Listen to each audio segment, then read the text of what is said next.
All India medical கவுன்சிலிங்கான round 1 result அஃபிஷியலா MCC வெப்சைட்ல ரிலீஸ் பண்ணிட்டாங்க. நீங்க இன்னும் பார்க்கல அப்படின்னா ஆல்ரெடி நம்மளோட டெலிகிராம் சேனல்ல ப்ரொவிஷனல் அலாட்மெண்ட் லிஸ்ட் இருக்கு இல்லையா? ஸோ அதுல எல்லாரோட ரேங்க்குமே இருக்கும். யார் யாருக்கெல்லாம் சீட் கிடைச்சிருக்கோ அவங்களோட ஆல் இந்தியா ரேங்க் எல்லாமே மென்ஷன் பண்ணியிருப்பாங்க. அதுல இன்ஸ்டியூட் நேம், என்ன கோர்ஸ் நீங்க ஜாயின் பண்ண போறீங்க, எல்லா டீடைல்ஸுமே இருக்கும். ஸோ மறக்காம போய் டவுன்லோட் பண்ணி உங்களோட ஆல் இந்தியா ரேங்க் இருக்கான்றதை செக் பண்ணிக்கோங்க. இப்போ நம்ம என்ன பார்க்க போறோம் அப்படின்னா ஆல் இந்தியா கோட்டால 15% கவர்மெண்ட் மெடிக்கல் காலேஜஸ் இருக்கு இல்லையா? அதுல எவ்வளோ மார்க் எவ்வளோ ரேங்க் வரைக்கும் பசங்களுக்கு சீட் கிடைச்சிருக்கு ரவுண்ட் 1லன்றது தான் நான் குயிக்கா சொல்ல போறேன். ஃபர்ஸ்ட் எம்பிபிஎஸ் பார்க்க போறோம், செகண்ட் பிடிஎஸ் பார்க்க போறோம்.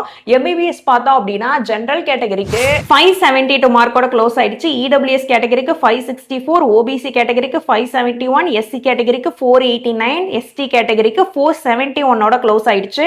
இதே மாதிரி பிடிஎஸ்க்கு ஆல் இந்தியா லெவல்ல இருக்கக்கூடிய கவர்மெண்ட் டென்டல் காலேஜ்ல க்ளோசிங் ரேங்க் மார்க் என்னன்னு பார்த்தோம்னா ஜெனரல் கேட்டகரிக்கு 540 மார்க்கோட க்ளோஸ் ஆயிடுச்சு. இடபிள்யூஎஸ் கேட்டகரிக்கு 540, ஓபிசிக்கு 544, எஸ்சிக்கு 458, எஸ்டி கேட்டகரிக்கு 445ஓட க்ளோஸ் ஆயிடுச்சு. This is the final cut off rank and mark for BDS. So MBBS பிடிஎஸ்க்கு பார்த்துட்டோம். இப்போ நம்ம பார்த்தது எல்லாமே ஆல் இந்தியா லெவல்ல இருக்கக்கூடிய எல்லா கவர்மெண்ட் மெடிக்கல் காலேஜஸ் இருக்கும் இல்லையா, அதோட ஃபைனல் கட் ஆஃப் தான் சொல்லியிருக்கேன். நீங்க தமிழ்நாடு பத்தி தெரிஞ்சுக்கணும்னு நினைச்சீங்கன்னா மறக்காம கமெண்ட்ஸ்ல சொல்லுங்க. கண்டிப்பா நம்ம தமிழ்நாடுல எவ்வளோ ஆல் இந்தியா கோட்டால பசங்களுக்கு சீட் கிடைச்சிருக்கு, ஒரு காலேஜுக்கும் எவ்வளவு மார்க் எவ்வளவு ரேங்க் வரைக்கும் சீட் கிடைச்சிருக்குன்றத கண்டிப்பா அப்டேட் பண்ணேன். அண்ட் அதுக்கு முன்னாடி நம்ம சேனலை கண்டிப்பா சப்ஸ்கிரைப் பண்ணி வச்சுக்கோங்க.